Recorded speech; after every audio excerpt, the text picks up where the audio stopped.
the fact that that's just what you need to like survive is insane, or to be comfortable, quote unquote. Because a lot of times people, perfect. A lot of times people will look at it like, okay, 100 grand individually, but if you're doing it individually, there's a lot of things in life that you could do. If you're doing it with a family and you're providing, it starts to eat away. That's why I think partnerships and actual relationships play a large role, because if you now combine two incomes, it's perfect. Like, it's kind of stupid if you're in a situation where it's like, hey, because if it's I'm making 100, you're making 100, we now have 200 grand. But I think when you combine incomes, you're taking away from the mother doing the mothering. No. Well, yes. Like, that also plays a role you're a guy too. and your wife works, right? Right. Now she's like, yo, go do this. Like, now it's like you're also, if you're both sharing the incomes, you're also sharing the mothering. So the men are now being mothers. Well, as a father, for me, when I look at it, right, it's like, oh, go change diapers. It's like, imagine being a guy, and in order for you to survive, you have to go to work 24/7. When you get home, you guys are splitting the diapers, doing all that stuff. Like, I would much rather just be a guy who works, have my wife at home comfortable. And because on top of that, your wife is also less happy working. I can almost guarantee almost every single woman, subjective, I don't have any statistics behind this, but I can almost guarantee every single woman would much rather just hang out with her baby all day instead of going to fucking work. I agree. I understand there are career women that do exist, because it's foolish to say they don't. Yeah. But I primarily believe in their nature, you'd much rather just be able to be more domesticated at home with the child, things of that nature, while the guy goes out and works. But I think there's a misconception, because if in the event both work, there should be a sharing of responsibility or an understanding of it. Because let's say, for example, the woman works during the day, the man works at night. I think there can be a balance,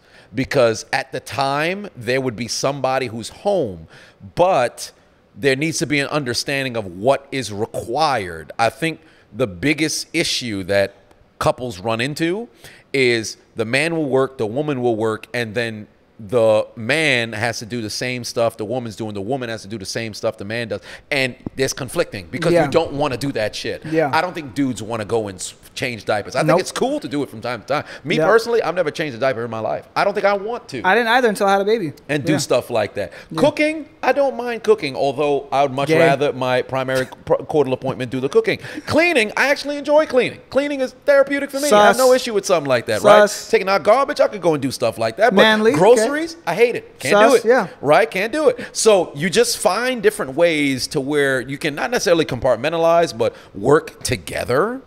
But I think if you're in survival mode and both parties are working, there's going to be some confliction that ends up happening, because that anger is going to spill into the relationship and then ultimately the parenthood. Let me just use it on your, I guess, the perfect example. Your primary coital appointment will never have to work ever.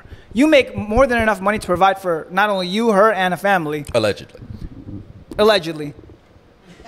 Let's say she gets pregnant. Are you telling her, hey, keep going to work? Or you say, hey, you know what? You're done. Yeah. Since I was a kid, I've always said, like, the first, in my opinion, it should be 2 years, but first 3 years, there's no reason for you to go and go work anywhere else. But then even after the 3 years, who... I would have during that 3-year period. I would have grinded so much so to where you have the option to stay as long as you want, or if you want to go back to work. So, but in my mind, it's always been I would much rather you be there, because daycare, things of that I can't do. As it should be. I agree with that 100%. I think as it should be, that's what you should do as a man. Right. So I think there's a conflicting thing where it's like, guys will expect, because I see this on Twitter. There was a girl like, oh, I have my master's and I have a 6-figure paying job, and these men don't want me. It's like, yeah, because men don't give a fuck. When I look at like a girl, or when I was single, if there's a girl, right, guys don't give a fuck if she makes 6 figures. No guy's gonna look at her and be like, oh, she like, everyone's an independent woman. Yeah, I don't know about that, because no one's looking at a girl, oh, she makes 6 figures. No, it's like when I see women, let's say I see 2 women that are 60 years old. One is a doctor. She's a surgeon. She makes $250,000 a year. And one has 10 children, 30 grandchildren. I look at the women with like 10 kids, I'm like, oh, you're a fucking beast. You're a savage. Because you snapped.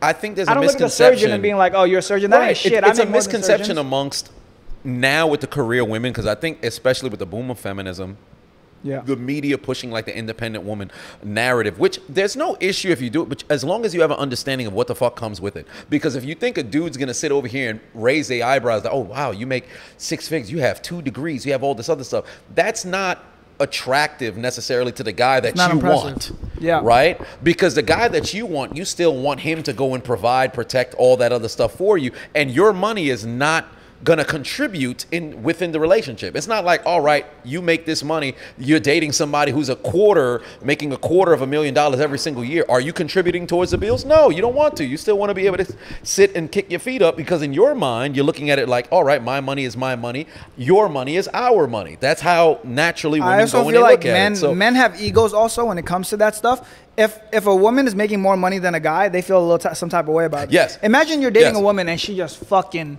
little bros you. She's like, you fucking broke, and then you're, as a man, you're making less than your girl. That's what it's not even just the money being made. I think it's I don't want to say the attitude that comes with it, but what ultimately ends up happening.